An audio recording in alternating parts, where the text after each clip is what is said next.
Saint Martin দ্বীপের প্যারাক্ষেত অর্থাৎ সমুদ্রের ভাঙ্গন থেকে, জোয়ারের ভাঙ্গন থেকে এই কেয়া গাছগুলা দ্বীপকে রক্ষা করে।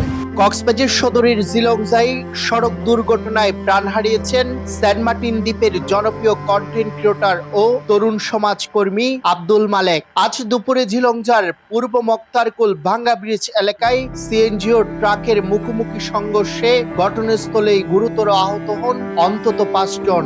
হাসপাতালে নেয়ার পথে মৃত্যু হয় মালেকের। তার মৃত্যুতে সুখের ছায়া নেমে এসেছে সেন্ট মার্টিন থেকে পুরো কক্সবাজার জুড়ে। প্রত্যক্ষদর্শীরা জানান, সংঘর্ষ এতটাই ভয়াবহ ছিল যে সিএনজিটি দুমড়ে মুচড়ে যায়। আহতদের দ্রুত উদ্ধার করে কক্সবাজার সদর হাসপাতালে নেওয়া হয়, কিন্তু সেখানে পৌঁছানোর আগে নিভে যায় এক সম্ভাবনাময় তরুণের জীবন প্রদীপ। ও আগামী কয়েকদিনের মধ্যে সৌদি আরব যাওয়ার কথা আর কি।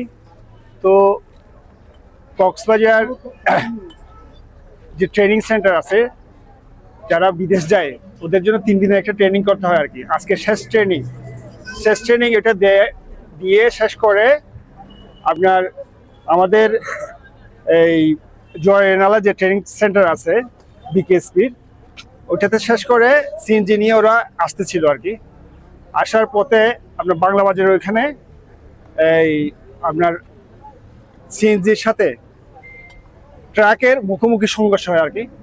মুখোমুখি সংঘর্ষ হওয়ার পরে সম্ভবত ও এখানে এক্সপোর্ট ডেট করে আর কি। শুনে আমরা সবাই এখানে ছুটে আসছি। ছুটে আসার পরে আমরা সবাই মর্মাহত। উনি হচ্ছে এই গত 2 দিন আগে আমার সাথে কথা হয়েছে, ভোটের দিন সারা বিকালেও আমার সাথে কথা হয়েছে সন্ধ্যায়। ওনার ভোটের রেজাল্ট সবকিছু আমরা শেয়ার করছি না। তো সবকিছু মিলে ওনার মৃত্যুটা আসলে আমরা কেউ মেনে নিতে পারতেছি না। এদিকে একই জায়গায় একের পর এক সড়ক দুর্ঘটনায় মৃত্যুর ঘটনা ঘটলেও প্রশাসনের নজরদারি না থাকায় খুব জানিয়েছেন সচেতন মহল। একজন আমরা অলরাউন্ডার বললে চলি মালেক। বাংলাদেশে প্রায় সাংবাদিকদের সাথে তার সম্পর্ক, পর্যটন ব্যবসায়ী বলেন, তারপরে যারা সংশ্লিষ্ট প্রশাসন আছে তাদের সাথে তার ব্যক্তিগতভাবে অনেক সম্পর্ক। মালেকের সাথে সাংবাদিকরা ঢাকা এবং কক্সবাজার থেকে সেন্ট মার্টিন কোনো কিছু ঘটলেই তার থেকে অনেক কিছু তথ্যপত্র নিত। আমরা বুঝতেই পারছি না যে ওনার এভাবে একটা অকাল মৃত্যু হবে অ্যাক্সিডেন্টের মাধ্যমে। যেটা দেখলাম সেটা হচ্ছে যে ওনার মুখেই কিন্তু আঘাত আছে, মাথায় খুব একটা আঘাত নেই, তারপর হচ্ছে ডান পা একেবারে ভেঙে গেছে, কান দিয়ে রক্ত বেরোচ্ছে। মালিকের মৃত্যুতে শুধু সেন্ট মার্টিন নয়, পুরো কক্সবাজার জেলায় নেমে এসেছে শোকের ছায়া। সামাজিক মাধ্যমে চলছে শোক বার্তার ডল। তিনি শুধু একজন জনপ্রিয় কন্টেন্ট ক্রিয়েটর নয়, ছিলেন একজন প্রতিবাদী যুবক, একজন দায়িত্বশীল পিতা, একজন স্বপ্নবাজ দ্বীপ সন্তান।